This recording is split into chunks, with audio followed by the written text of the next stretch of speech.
નમસ્કાર દર્શક મિત્રો, હું છું પરમાર અનિશા. તમે જોઈ રહ્યા છો લોકસામના ન્યૂઝ. તો જોઈએ આજના સમાચાર. અમરેલીથી અમારા રિપોર્ટર સતીશ રાઠોડ સાથે. અમરેલીના ગજેરાપરા વિસ્તારમાં ગેરેજની સામે ગટરની મોટી સમસ્યા. અમરેલીના ગજેરાપરા વિસ્તારમાં ન્યુરી ગેરેજની સામે ગટરના હસહસા મોટા ખાડાના કારણે ગટરના પાણીની મોટી સમસ્યા ઊભી થઈ. ત્યાંના રહીશોનું લોકોનું એવું કહેવું છે કે આ ગટરના પ્રશ્નને લઈને અમારે એક વર્ષ દિવસથી અમારે આવા તકલીફોનો સામનો કરવો પડે છે. નગરપાલિકાને વારંવાર રજૂઆત કરવા છતાં આ ગટરના પાણીનો નિકાલો કરવાનું કોઈ નિરાકરણ આવતું નથી. ત્યારે પણ ગટર ઉભરાય છે ત્યારે અમારા ઘરમાં પાણી ઘૂસી આવે છે.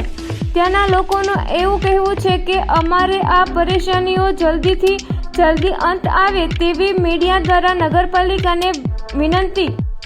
હું નુરી ગેરેજમાં રહું છું ને અત્યારે આ તકલીફ છે. પાણી ઘર લગી આવે છે અને કોઈ ધ્યાન નથી દેતું.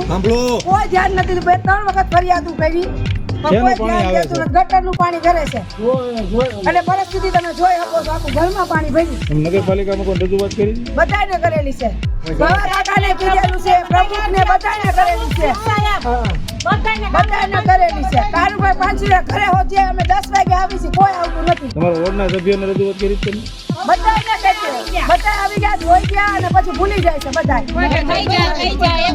અત્યારે પરિસ્થિતિ કેવી છે તમારી? અત્યારે રહેવાની પરિસ્થિતિ નથી. આ રોજ સુધી આ પરિસ્થિતિ જો મચ્છર ને આ તે છોકરા બીમાર. મારું નામ રમેશભાઈ ઈશ્વરનાથ બાવાજી, ગજેરાપરા સાવરકુંડલા બાયપાસ નુરી ગેરેજ પાસે. આ ગટર અવારનવાર અમારા અહીંયા છોકરાઓને ગટર ઉભરાય છે અવારનવાર. ઠંડાના ભૂંગળાની અંદર છે અને આગળના ભાગમાં હરાત બાપાની વાડી કરીને છે, એમાં આગળના ભાગમાં ભૂંગળા બંધ કરી દીધેલા છે. તો સરકાર અમારી સામે કોઈ ધ્યાન દેતી નથી. અવારનવાર કોઈ પણ લોકો અહીંયા જોઈ જાય છે અને પાછળના ભાગમાં રાત્રે બેન દીકરીને બહાર નીકળો તો મુસીબત છે.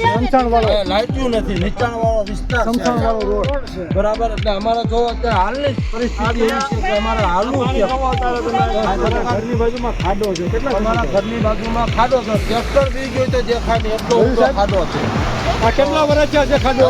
નગરપાલિકા વાળાને અમે ઘણી વાર જાણ કરેલી છે તો કોઈ આવી અને ખાલી જોઈને વ્યા જાય છે. એટલે અમારી અપીલ છે સરકારને કે આનો અમારે કાયદેસરની કાર્યવાહી કરે અને અમારું આ વ્યવસ્થિત બનાવે. કેટલા વર્ષથી ખાડો છે? આ 3 વર્ષ થતો સખત ખુલ્લો જ છે ને. તો ફરી મળીશું એક નવા સમાચાર સાથે. ત્યાં સુધી જોતા રહો લોકસામના ન્યૂઝ.